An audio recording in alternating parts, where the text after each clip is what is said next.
ನೀವೇನು ಚಾನಲ್ನ ಸಬ್ಸ್ಕ್ರೈಬ್ ಮಾಡಿದ್ರೆ ಇಲ್ವಾ? ಬರೀ ನಮ್ ಕಂಟೆಂಟ್ಗಳನ್ನ ಕೇಳ್ಕೊಂಡು ಅದನ್ನ ಪಾಲಿಸ್ತಿರ್ತೀರ ಅಷ್ಟೇನಾ? ನಮ್ಮ ASRS ಮನಿ ಮಂತ್ರ ಕನ್ನಡ ಯೂಟ್ಯೂಬ್ ಚಾನಲ್ನ ಸಬ್ಸ್ಕ್ರೈಬ್ ಮಾಡ್ಬೇಕು, ಲೈಕ್ ಮಾಡ್ಬೇಕು. ಅವಾಗ್ಲೇ ದೇವಸ್ಥಾನಕ್ ಬಂದಂಗೆ. ದೇವಸ್ಥಾನಕ್ ಬಂದ್ಬಿಟ್ಟು ದೇವ್ರಿಗೆ ಮುಖ ತೋರಿಸ್ತಾ ಇದ್ರೆ ಹೇಗೆ? ಲೈಕ್ ಮಾಡಿ, ಸಬ್ಸ್ಕ್ರೈಬ್ ಮಾಡಿ, ಶೇರ್ ಮಾಡಿ, ಹಾಗೆ ಬೆಲ್ ಬಟನ್ ಟಣ್ ಅಂತ ಹೊಡೀರಿ ಅಂತ ಹೇಳ್ತಾ ಇವತ್ತಿನ ಕಾರ್ಯಕ್ರಮನ ಶುರು ಮಾಡೋಣ. ಪ್ರಿಯ ವೀಕ್ಷಕರೇ, ನಿಮ್ಮೆಲ್ಲರಿಗೂ ಆತ್ಮೀಯವಾದಂತ ಸ್ವಾಗತ, ಸುಸ್ವಾಗತ. ನಮ್ಮ ಗುರುಜಿಗಳಾದ ಶ್ರೀ ಅನಂತ ಶ್ರೀರಾಮ್ ಗುರುಗಳನ್ನ ಕಾರ್ಯಕ್ರಮಕ್ಕೆ ಸ್ವಾಗತಿಸೋಣ. ಗುರುಜಿ, ಕಾರ್ಯಕ್ರಮಕ್ಕೆ ಆತ್ಮೀಯವಾದಂತ ಸ್ವಾಗತ, ಸುಸ್ವಾಗತ ಗುರುಜಿ. ನಮಸ್ತೆ ಅಮ್ಮ. ಗುರುಜಿ, ಹಿಂದಿನ ಎಪಿಸೋಡ್ ಅಲ್ಲಿ ನೀವು ಒಂದ್ ಮಾತು ಹೇಳಿದ್ರಿ, ಒಂದು ಹೆಣ್ಣು ಪಾಠ ಕಲಿತರೆ ಒಂದು ಶಾಲೆ ತೆರದಂತೆ, ಅದೇ ಒಂದು ಹೆಣ್ಣು ಮನಿ ಮಂತ್ರ ಸಬ್ಜೆಕ್ಟ್ ಅನ್ನ ಕಲಿತರೆ ಒಂದು ಬ್ಯಾಂಕ್ ತೆರದಂತೆ ಅಂತ ಹೇಳಿ ಅದ್ಭುತವಾದ ಲೈನ್ ಅನ್ನ ಹೇಳಿದ್ರಿ. ಸೊ ಹಾಗೆ ಈ ಒಂದು ಎಪಿಸೋಡ್ ನಲ್ಲಿ ನಮ್ಮ ವೀಕ್ಷಕರಿಗೆ ಏನ್ ಹೇಳಲಿಕ್ಕೆ ಬಯಸ್ತೀರಾ ಗುರುಜಿ? ಇಂದು ನಮ್ಮ ಮನೆಯಲ್ಲಿ ದುಡ್ಡು ಬರಬೇಕು, ನಮ್ಮ ಮನೆಗೆ ತುಂಬಾ ಈಸಿಯಾಗಿ ದುಡ್ಡು ಬರಬೇಕು, ನಮ್ಮ ಮನೆ ಒಳಗಡೆ ಶಾಶ್ವತವಾಗಿ ದುಡ್ಡಿರ್ಬೇಕು ಅಂದ್ರೆ ನಾವು ಮನೆಯನ್ನ ಯಾವ ರೀತಿ ಇಟ್ಟಿರ್ಬೇಕು, ನಮ್ಮ ಮನಸ್ಸನ್ನ ಯಾವ ರೀತಿ ಇಟ್ಟಿರ್ತೀವೋ ಅದೇ ರೀತಿಯಾಗಿ ನಮ್ಮ ಮನಸ್ಸನ್ನ ನಾವು ಯಾವ ರೀತಿಯಾಗಿ ಇಟ್ಟಿರ್ತೀವೋ ಅದೇ ರೀತಿಯಾಗಿ ನಮ್ಮ ಮನೆಯನ್ನು ಸಹ ಯಾವ ರೀತಿ ಇಡಬೇಕು ಅನ್ನೋದು ಈಗ ನಾವ್ ಹೇಳೋಣ.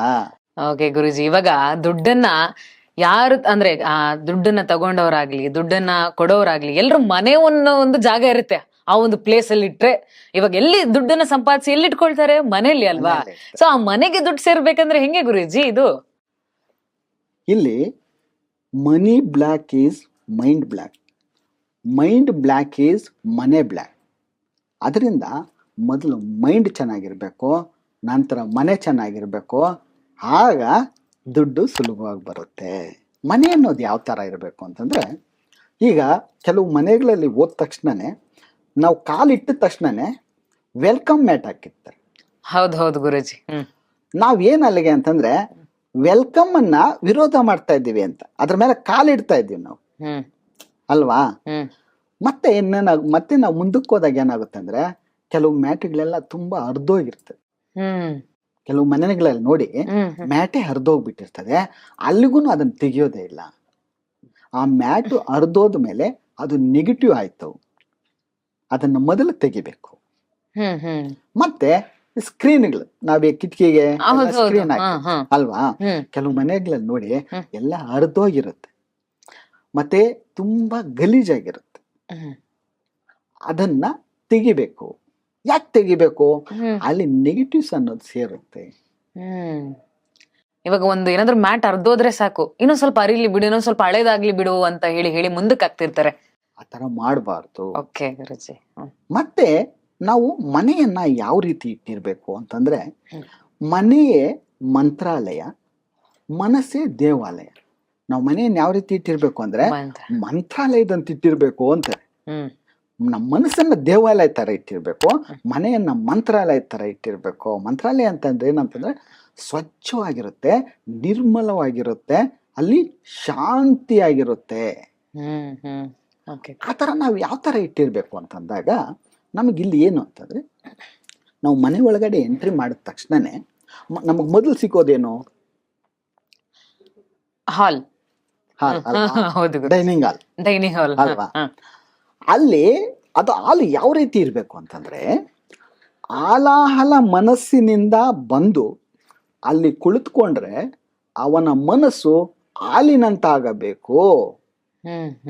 ಅವನಿಗೆ ಎಷ್ಟೇ ಟೆನ್ಷನ್ ಇಟ್ಕೊಂಡು ಬಂದು ಆ ಮನೆಯಲ್ಲಿ ಕುಳಿತುಕೊಂಡ ತಕ್ಷಣ, ಆ ಹಾಲಲ್ಲಿ ಕುಳಿತುಕೊಂಡ ತಕ್ಷಣ ಕೆಲವೇ ನಿಮಿಷಗಳಲ್ಲಿ ಅವನ ಮನಸ್ಸು ಹಾಲಿನಂತೆ ನಿರ್ಮಲವಾಗಬೇಕು. ಆ ತರ ಇಟ್ಟಿರ್ಬೇಕು ನಿಮ್ಮ ಹಾಲು ಅಂತ ಹೇಳ್ತಾರೆ. ನೆಕ್ಸ್ಟ್ ಎಲ್ಲಿ ಹೋಗ್ತೀವಿ ನಾವು? ಹಾಲಾಯ್ತು, ಕಿಚನ್. ಈ ಹೆಣ್ಣು ಮಕ್ಕಳಿಗೆ ಕಿಚನ್ ತುಂಬಾ ನೀಟಾಗಿ ಇಡ್ಬೇಕಾಗಿರುವಂತಹ ಸ್ಥಳ ಯಾವುದು ಅಂತಂದ್ರೆ ಅಡಿಗೆ ಮನೆ. ಕಿಚನ್ ಅಲ್ವಾ? ಅದು ಯಾವ ರೀತಿ ಇರ್ಬೇಕು? ನಮ್ಮ ಮನೆಗೆ ದುಡ್ಡಿನ ಆಹ್ವಾನ ಮಾಡ್ಬೇಕು ಅಂದ್ರೆ ನಮ್ಮ ಕಿಚನ್ ಯಾವ ರೀತಿ ಇರ್ಬೇಕು ಅಂತಂದ್ರೆ, ಯಾರೇ ಹೊಸಬರು ಬಂದು ಯಾರೇ ಆಗಿರ್ಲಿ ನಮ್ಮ ಮನೆಗೆ ಒಳಗಡೆ ಬಂದ ತಕ್ಷಣನೇ, ಕಿಚನ್ಗೆ ಎಂಟ್ರಿ ಆದ ತಕ್ಷಣನೇ ಅವರು ನಿಂತು ಹೇಳ್ಬೇಕು. ಏನಂತ ಹೇಳ್ಬೇಕು ಗೊತ್ತಾ? ನಾನು ಏನ್ ಅಡಿಗೆ ಬೇಕಾದ್ರೂ ನಾನು ಮಾಡಬಲ್ಲೆ,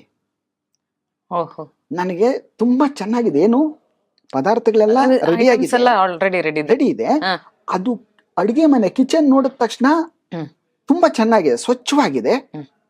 ಇಲ್ಲಿ ನನಗೆಲ್ಲ ಇದೆ, ನಾನು ಏನು ಅಡಿಗೆ ಬೇಕಾಗಿದ್ರು ನೀವ್ ಹೇಳಿದ್ರೆ ಸಾಕು, ನಾನು ಮಾಡಬಲ್ಲೆ, ನಾನು ಅಡಿಗೆ ಮಾಡ್ಲಾ ಅಂತ ಕೇಳಬೇಕು. ಆ ರೀತಿನಲ್ಲಿ ಅಡಿಗೆ ಮನೆಯನ್ನು ಇಟ್ಟಿರ್ಬೇಕು. ಪಾತ್ರೆಯನ್ನ ಚಲ್ಲಾಪಿಲ್ಲಿಯಾಗಿ ಇಟ್ಟಿರೋದು, ಅಲ್ಲಿ ನೀಟ್ನೆಸ್ ಇಲ್ಲದೆ ಇರೋದು ಅದೆಲ್ಲ ಮಾಡಬಾರ್ದು. ಸ್ವಚ್ಛವಾಗಿಟ್ಟಿರ್ಬೇಕು. ಯಾರೇ ಬಂದರೂ ಸಹ ನಾನು ಅಡಿಗೆಯನ್ನು ಮಾಡಬಲ್ಲೆ, ನಾನು ನೀವೇನು ಹೇಳಿದ್ರೂ ಮಾಡಬಲ್ಲೆ ಅಂತಂದ್ರೆ ಆ ಕಿಚನ್ ಅಡಿಗೆ ಮನೆ ಯಾವ ತರ ಇರಬೇಕು ಅಲ್ವಾ? ಎಲ್ಲ ಇರಬೇಕು. ಅದಿದ್ದಾಗ ಆ ಕಿಚನ್ ಕರೆಕ್ಟ್, ನಿಜ ಅಂತ. ನಂತರ ನಾವೆಲ್ಲ ಹೋಗ್ತೀವಿ ಅಂತಂದ್ರೆ ಓದುವ ಕೊಠಡಿ, ಸ್ಟಡಿ ರೂಮ್. ಈಗ ನಮ್ಮ ಮಕ್ಳಿಗೆ ಏನ್ ಮಾಡಿರ್ತೀವಿ, ಒಂದು ಸ್ಟಡಿ ರೂಮ್ ಅನ್ನ ರೆಡಿ ಮಾಡಿರ್ತೀವಿ ಅಲ್ವಾ? ಆ ಸ್ಟಡಿ ರೂಮ್ ಯಾವ ತರ ಇರಬೇಕು ಅಂತ ಹೇಳ್ತಾರ ಅಂತಂದ್ರೆ, ನಿಮ್ಮ ಸ್ಟಡಿ ರೂಮ್ ಇರಬೇಕು ಸಾಕ್ಷಾತ್ ಸರಸ್ವತಿಯೇ ಬಂದು ನಾನು ಇಲ್ಲಿ ಮಕ್ಕಳಿಗೆ ಪಾಠವನ್ನು ಹೇಳಿಕೊಡ್ಬೇಕು ಅಂತ ಇರ್ಬೇಕಂತೆ. ಏನು, ಸರಸ್ವತಿನೇ ಬಂದು ಆ ಕೊಠಡಿಯಲ್ಲಿ ಕುಳಿತುಕೊಂಡು, ಆ ಓದುವ ಕೊಠಡಿಯಲ್ಲಿ ಕೂತ್ಕೊಂಡು ಸ್ಟಡಿ ರೂಮ್ ಅಲ್ಲಿ ನಾನಿಲ್ಲಿ ಈ ಮಕ್ಕಳಿಗೆ ನಾನೇ ಪಾಠ ಹೇಳ್ಕೊಡ್ತೀನಿ, ನೀವ್ಯಾರು ಬೇಡ ನಾನೇ ಹೇಳ್ಕೊಡ್ತೀನಿ ಅಂತ ಕೂತ್ಕೊಬೇಕಲ್ಲಿ. ಅಂದ್ರೆ ಅಲ್ಲಿ ನಾವ್ ಯಾವ ತರ ಇಟ್ಟಿರ್ಬೇಕು, ಆ ರೀತಿ ಸ್ವಚ್ಛವಾಗಿ ಇಟ್ಟಿರ್ಬೇಕು. ಸ್ವಚ್ಛವಾಗಿ ಇಟ್ಟಿರ್ಬೇಕು. ಆಗಿದ್ದಾಗ ಏನಾಗುತ್ತಂತಂದ್ರೆ ಆ ಸರಸ್ವತಿಗೆ ಇಷ್ಟ ಆಗಿ ನಾನೇ ಇಲ್ಲಿ ಪಾಠ ಹೇಳ್ಕೊಡ್ತೀನಿ ಮಕ್ಕಳಿಗೆ ಅನ್ಬೇಕಾಗಿದ್ರೆ ನಾವು ಸ್ವಚ್ಛವಾಗಿ ಇಟ್ಟಿರ್ಬೇಕು, ನಾವು ತುಂಬಾ ಚೆನ್ನಾಗಿಟ್ಟಿರ್ಬೇಕು. ನಂತರ ನಾವ್ ಎಲ್ಗೋಗ್ಬೇಕು ಅಂತಂದ್ರೆ ದೇವ್ರ ಮನೆ ಅಲ್ವಾ? ದೇವರಿಗೆ ಒಂದು ಸ್ಥಾನವನ್ನು ಕಲ್ಪಿಸುವಂತಹ ಸ್ಥಳ ಅಂತಂದ್ರೆ ದೇವ್ರ ಮನೆ ಅಲ್ವಾ? ಪ್ರತಿಯೊಂದು ನಮ್ಮ ಸನಾತನ ಧರ್ಮದಿಂದ ಹೇಳ್ಬೇಕು ಅಂತಂದ್ರೆ ಯಾವುದೇ ಒಂದು ಮನೆ ಕಟ್ಟಿದಾಗ ಅದಕ್ಕೆ ಒಂದು ದೇವರ ಮನೆ ಅಂತ ಅದಕ್ಕೆ ಒಂದು ಸ್ಥಾನವನ್ನು ಕೊಟ್ಟಿರ್ತೀವಿ. ಆ ಸ್ಥಾನವನ್ನ ಕೊಟ್ಟಾಗ ಆ ಸ್ಥಾನ ಯಾವ ರೀತಿ ಇರ್ಬೇಕು? ಸ್ವಚ್ಛವಾಗಿರ್ಬೇಕು, ಸುವಾಸನೆ ಭರಿತವಾಗಿರ್ಬೇಕು, ತುಂಬಾ ಅಂದವಾಗಿ ಕಾಣಿಸ್ಬೇಕು. ಏನು, ದೇವ್ರು ನಮ್ಮ ಅಲ್ಲಿ ನೋಡಿದ ತಕ್ಷಣನೇ ನಾವ್ ಇನ್ನ ಸ್ವಲ್ಪ ಹೊತ್ತು ದೇವ್ರು ನೋಡ್ಬೇಕು ಅನಿಸ್ಬೇಕು. ಆ ರೀತಿಯಾಗಿರ್ಬೇಕು. ಅಲ್ಲಿ ದೇವ್ರು ಏನ್ ಹೇಳ್ತಾ ಇದ್ದಾನೆ ಗೊತ್ತಾ? ನಮ್ಮ ದೇವ್ರ ಮನೆ ಯಾವ ರೀತಿ ಇರ್ಬೇಕು ಅಂತ ದೇವ್ರು ಏನ್ ಹೇಳ್ತಾ ಇದ್ದಾನೆ ಅಂದ್ರೆ, ನಿಮ್ಮ ಮನೆಯಲ್ಲೇ, ನಿಮ್ಮ ದೇವ್ರ ಮನೆಯಲ್ಲೇ ನಾನು ಇಲ್ಲೇ ಬಂದು ವಾಸ ಮಾಡ್ತೀನಿ ಅಂತ ಹೇಳ್ಬೇಕು. ಆ ರೀತಿ ಇಟ್ಟಿರ್ಬೇಕು. ಅಂದ್ರೆ ದೇವರೇ ಬಂದು, ಸಾಕ್ಷಾತ್ ದೇವರೇ ಬಂದು ನಮ್ಮ ಮನೆಯಲ್ಲಿ ವಾಸ ಮಾಡ್ತೀನಿ, ಆ ದೇವ್ರ ಮನೆಯಲ್ಲಿ ನಾನು ಇಲ್ಲೇ ಕುಳಿತಿರ್ತೀನಿ, ನಾನು ಎಲ್ಲಿ ಹೋಗಲ್ಲ, ಇಲ್ಲಿ ಚೆನ್ನಾಗಿದೆ ಜಾಗ, ನಾನು ಇರ್ತೀನಿ ಅನ್ಬೇಕಾಗಿದ್ರೆ ನಿನಗೆ ದುಡ್ಡಿನ ಸಮಸ್ಯೆ ಎಲ್ಲಿ ಬಂತು ಅಲ್ವಾ? ಅಷ್ಟು ನಾವು ಚೆನ್ನಾಗಿಟ್ಟಿರ್ಬೇಕು ದೇವ್ರ ಮನೆಯನ್ನ. ಪ್ರತಿದಿನನೂ ನಾವು ಶುಭ್ರತೆಯನ್ನ ಕಾಪಾಡಬೇಕು, ದೇವ್ರ ಮನೆಯನ್ನ ಸ್ವಚ್ಛವಾಗಿಡ್ಬೇಕು ಅನ್ನೋದೇ ಇಲ್ಲಿ ದೇವ್ರು ಹೇಳ್ತಾ ಇರುವಂತ ಮಾತು. ಅರ್ಥ ಆಯ್ತಲ್ಲ? ನಂತರ ನಾವೆಲ್ಲ ಹೋಗ್ತೀವಿ ಬೆಡ್ರೂಮ್ ಅಲ್ವಾ? ಬೆಡ್ರೂಮ್ ಬಗ್ಗೆ ಹೇಳ್ತಾರೆ ದೊಡ್ಡವರು. ಏನಂತ ಹೇಳ್ತಾರ ಗೊತ್ತಾ? ನಿಮ್ಮ ಮಲಗುವ ಕೊಠಡಿ ಇರಬೇಕು, ಅಪ್ಸರಸೆ ಬಂದು ನಾನು ಇಲ್ಲೇ ಮಲಗುವೆನೆಂದು ಹೇಳ್ಬೇಕು. ಬೆಡ್ರೂಮ್ ಅಲ್ಲಿ ಅಪ್ಸರೆ ಇರು. ಅರ್ಥ ಆಯ್ತಾ? ಅವ್ರು ಬಂದು ವಿಹಾರ ಮಾಡುವಾಗ, ಗಗನ ವಿಹಾರ ಮಾಡುವಾಗ ಈ ಕಡೆ ಗಮನ ಇಟ್ಟು ನೋಡಿದ ತಕ್ಷಣನೇ ನಮ್ಮ ಬೆಡ್ರೂಮ್ ಅನ್ನ ಅವ್ರು ಹೇಳ್ಬೇಕು. ಏನಂತ? ಎಷ್ಟು ಚೆನ್ನಾಗಿದೆಯಪ್ಪ ನಿಮ್ ಬೆಡ್ರೂಮ್, ತುಂಬಾ ಚೆನ್ನಾಗಿದೆ, ನಾನು ಇಲ್ಲೇ ಮಲಗ್ಬಿಡ್ತೀನಿ, ನಾನು ಇಲ್ಲೇ ಬಂದಿದ್ದು ಬಿಡ್ತೀನಿ ಅಂತ ಅಪ್ಸರಸೆ ಹೇಳ್ಬೇಕು. ಆ ರೀತಿಯಾಗಿ ನಿಮ್ ಬೆಡ್ರೂಮ್ ಅನ್ನ ಇಟ್ಟಿರ್ಬೇಕು ಅಂತ ಹೇಳ್ಬೇಕಾಗಿದ್ರೆ ನಾವು ಎಷ್ಟು ನೀಟಾಗಿ ಇಟ್ಟಿರ್ಬೇಕು ಅಲ್ವಾ? ನಂತರ ಯಾವ್ದು ಬರುತ್ತೆ ನಮ್ಮ ಮನೆ ಒಳಗಡೆ ಅಂತಂದ್ರೆ ವಾಶ್ರೂಮ್ ಬರುತ್ತೆ, ರೆಸ್ಟ್ ರೂಮ್ ಅಲ್ವಾ? ಅದು ಯಾವ ರೀತಿ ಇಟ್ಟಿರ್ಬೇಕು ಅಂತಂದ್ರೆ, ಬೇರೆಯವರು ಯಾರೇ ಬಂದು, ಅದು ನಾವೆಲ್ಲ ಹೇಳ್ತಾ ಇರೋದಿಲ್ಲಿ, ನಾವು ಹೋದ್ರೆ ನಮ್ದು ಮಾಮೂಲಿನೇ ವಾಶ್ರೂಮು ನಮ್ಗೆ ಮಾಮೂಲಿಯಾಗಿ ಇರುತ್ತೆ. ಬೇರೆಯವರು ಯಾರಾದ್ರೂ ಬಂದು ಅವ್ರು ಬಂದು ಅಲ್ಲಿ ವಾಶ್ರೂಮ್ಗೆ ಹೋದಾಗ ಅವ್ರು ಹೇಳ್ಬೇಕು ನಮಗ್ ಬಂದು ಏನಂತ, ಈ ವಾಶ್ರೂಮ್ ಒಳಗಡೆ ಹೋದ ತಕ್ಷಣನೇ ನನಗೇನೋ ಒಳ್ಳೆ ಐಡಿಯಾಗಳು ಬರ್ತಾ ಇದೆ, ಈ ವಾಶ್ರೂಮ್ ತುಂಬಾ ಚೆನ್ನಾಗಿದೆ ಅಂತ ಯಾರು ಹೇಳ್ಬೇಕು? ಬಂದವ್ರು ಹೇಳ್ಬೇಕು, ಬಂದವ್ರ ಅತಿಥಿಗಳು ಹೇಳ್ಬೇಕು. ಆ ರೀತಿಯಾಗಿ ನಿಮ್ಮ ವಾಶ್ರೂಮ್ ಅನ್ನು ಇಟ್ಟಿರ್ಬೇಕು. ಅರ್ಥ ಆಯ್ತಲ್ಲ? ಈ ರೀತಿಯಾಗಿ ನಾವು ಮನೆಯಲ್ಲಿರುವಂತಹ ಪ್ರತಿಯೊಂದು ಸ್ಥಳವನ್ನ ಶುಭ್ರವಾಗಿಟ್ಟು ಸ್ವಚ್ಛತೆಯನ್ನ ಕಾಪಾಡಿದಾಗ ನಮ್ಮನೆಗೆ ಲಕ್ಷ್ಮಿ ಯಾವಾಗ್ಲೂ ಶಾಶ್ವತವಾಗಿ ಅಲ್ಲೇ ಇದ್ಬಿಡ್ತಾಳೆ. ಮತ್ತೆ ಇಲ್ಲಿ ನಾವು ದುಡ್ಡನ್ನು ಇಡ್ತೀವಲ್ವ ಲಾಕರು, ಅದು ಹೇಗಿರ್ಬೇಕಪ್ಪ ಅಂತಂದ್ರೆ, ಕುಬೇರ ಲಕ್ಷ್ಮಿ ಇಬ್ರು ಜಗಳ ಆಡ್ಬೇಕಂತೆ. ಏನಕ್ಕೆ? ನಾನು ಇಲ್ಲೇ ಇರ್ತೀನಿ, ನಾನು ಇಲ್ಲೇ ಇರ್ತೀನಿ ಅರ್ಥ ಆಯ್ತಲ್ಲ? ಹ್ಮ್ ಹ್ಮ್ ಅವ್ರಿಬ್ರು ಜಗಳ ಆಡ್ಬೇಕು. ನಾನು ಇಲ್ಲೇ ಇರ್ತೀನಿ, ನೀನು ಇಲ್ಲೇ ಇರ್ತೀಯ. ಅರ್ಥ ಆಯ್ತಾ? ನಾನು ಇಲ್ಲಿ ಇರ್ತೀನಿ, ನಾನು ಇಲ್ಲಿ ಇರ್ತೀನಿ ಅಂತ ಇಬ್ರು ಜಗಳ ಆಡ್ಬೇಕು. Okay. ಆ ರೀತಿಯಲ್ಲಿ ಇಟ್ಟಿರ್ಬೇಕು. ಇಲ್ಲಿ ಕುಬೇರನು ಇಲ್ಲೇ ಇದ್ದಾನೆ, ಲಕ್ಷ್ಮಿನೂ ಲಕ್ಷ್ಮಿನೂ ಇಲ್ಲೇ ಕೂತ್ಕೊಂಡಿದ್ದಾಳೆ ಅಂದಾಗ ಇಲ್ಲಿ ಗುರೂಜಿ. ಆ? ಹ್ಮ್ ನಮ್ಮ ಮನೆ ಬಿಟ್ಟು ಎಲ್ಲೋಗುತ್ತೆ ದುಡ್ಡು ಹ್ಮ್ ಅಲ್ವಾ? ಶಾಶ್ವತವಾಗಿ ಬಂದು ಕೂತ್ಕೊಳ್ಳುತ್ತೆ. ಈ ರೀತಿಯಾಗಿ ನಾವು ಪ್ರತಿ ಒಂದನ್ನ ನೀಟಾಗಿ ಶುಭ್ರವಾಗಿ ನಮ್ಮ ಮನೆಯನ್ನು ಸ್ವಚ್ಛವಾಗಿಟ್ಟಾಗ ನಮ್ಮ ದುಡ್ಡು, ಸಂಪತ್ತು, ಐಶ್ವರ್ಯ ಎಲ್ಲಾನು ಆದಷ್ಟು ಕದೇ ಬರುತ್ತೆ. ಅದು ಯಾವ ರೀತಿ ಬರುತ್ತೆ ಗೊತ್ತಾ? ನೀರಿನಂತೆ ಬರುತ್ತೆ, ಅಲೆಗಳಂತೆ ಬರುತ್ತೆ, ಸಮುದ್ರ ಪ್ರವಾಹದಂತೆ ನಮ್ಮ ಮನೆಗೆ ಬರೋದಕ್ಕೆ ದಾರಿ ಆಗುತ್ತೆ. ಅದ್ಭುತ ಗುರುಜಿ, ನಿಜವಾಗ್ಲೂ ಒಂದೊಂದು ಮನೆಯಲ್ಲಿ ಒಂದೊಂದು ಸ್ಥಳವನ್ನ ನೀವು ಅಷ್ಟೊಂದು ಈಸಿಯಾಗಿ ವಿವರಿಸಿದ್ರಿ. ಎಲ್ಲೆಲ್ಲಿ ಯಾವ್ಯಾವ ರೀತಿ ಇರಬೇಕು ಅಂತ ಹೇಳಿ ನಮ್ಮ ವೀಕ್ಷಕರಿಗೆ ಹೇಳ್ಕೊಟ್ರಿ. ಹಾಗೆ ವೀಕ್ಷಕರಿಗೆ ನಾವು ಒಂದೊಂದು ತಂತ್ರವನ್ನ ಹೇಳ್ಕೊಡ್ತೀವಿ ಪ್ರತಿ ಎಪಿಸೋಡ್ ನಲ್ಲಿ ಅಂತ ಹೇಳಿದ್ರಿ. ಈ ಒಂದು ಎಪಿಸೋಡ್ ನಲ್ಲಿ ಯಾವ ತಂತ್ರ ಹೇಳ್ಕೊಡ್ತೀರಾ? ತಂತ್ರ, ಈಗ ನಾವು ಮನೆ ಬಗ್ಗೆ ಹೇಳಿರೋದೇ ದೊಡ್ಡ ತಂತ್ರ ಇದು. ಇದನ್ನೆಲ್ಲ ಅವರು ಪಾಲನೆ ಮಾಡಿದಾಗ ಅದೆಲ್ಲ ತಂತ್ರನೇ ಆಗುತ್ತೆ. ಅದಕ್ಕೂ ಒಂದು ನೆಗೆಟಿವ್ಸ್ ಫಾಸ್ಟ್ ಆಗಿ ಹೋಗ್ಬೇಕು ಅಂತಂದ್ರೆ ಒಂದು ತಂತ್ರ ಇದೆ. ಅದೇನ್ ಗೊತ್ತಾ? ನಿಮ್ಮ ಮನೆಯಲ್ಲಿ 4 ಟೀ ಗ್ಲಾಸ್ ಅನ್ನ ತಗೊಳ್ಳಿ.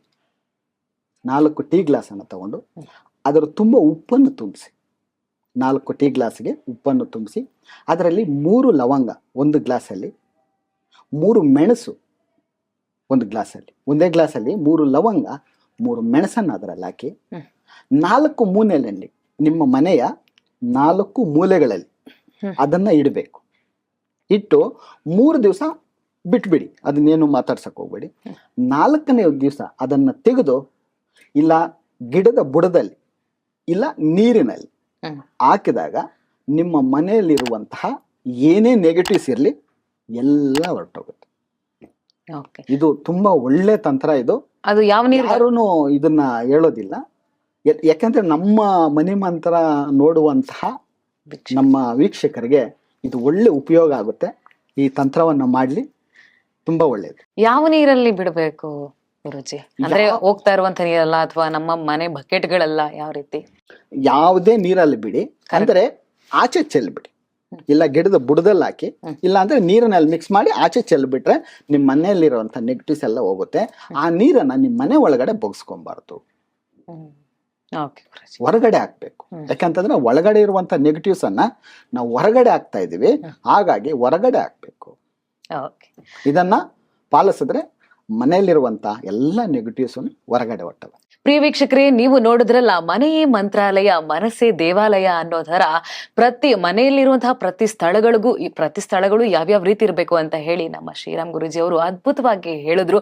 ವೀಕ್ಷಕರೇ, ನೀವು ಕೂಡ ಅದೇ ರೀತಿ ಮನೆಯನ್ನ ಅದ್ಭುತವಾಗಿ ಕ್ಲೀನ್ ಆಗಿ ಸ್ವಚ್ಛತೆಯಿಂದ ನಮ್ಮ ಮನಸ್ಸನ್ನ ಹಾಗೂ ಮನೆಯನ್ನ ಎರಡೂ ಇಟ್ಕೊಳ್ಳಿ ಅಂತ ಹೇಳಿ, ಇದೇ ರೀತಿ ನಿಮ್ಗೆ ಏನಾದ್ರು ಪ್ರಶ್ನೆಗಳಿದ್ರೆ ನಮ್ಮ ಚಾನಲ್ ಮೂಲಕ ಕಮೆಂಟ್ ಮೂಲಕ ನೀವು ಹೇಳ್ಬೋದು. ಹಾಗೆ ಲೈಕ್ ಮಾಡಿ, ಸಬ್ಸ್ಕ್ರೈಬ್ ಮಾಡಿ, ಶೇರ್ ಮಾಡಿ, ಬೆಲ್ ಬಟನ್ ಅನ್ನ ಒತ್ತಿ ಅಂತ ಹೇಳ್ತಾ ಕಾರ್ಯಕ್ರಮ ಮುಗಿಸ್ತಾ ಇದ್ದೀವಿ. ಧನ್ಯವಾದಗಳು.